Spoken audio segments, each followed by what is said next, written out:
kabers, for today's video, good afternoon. May labot ang mga silingan.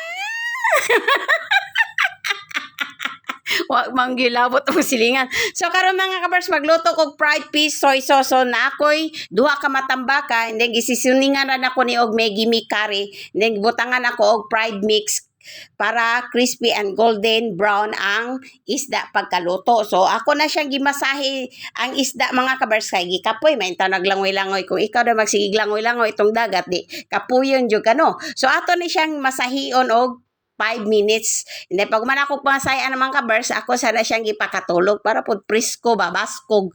So, karon nagamit po ta garlic o ginger for toppings pag maluto na ang isda. Then, ako na siyang gichop-chop o ginagmay hantod. And pag man ako chop ang mga kabers, ako na siyang prito hantod mag golden brown. So ay mo katingala sa ako ang oil mga kabers na ing anag color kay ako man ang gipritohan daan og manok bago na ko nigi prito ang isda.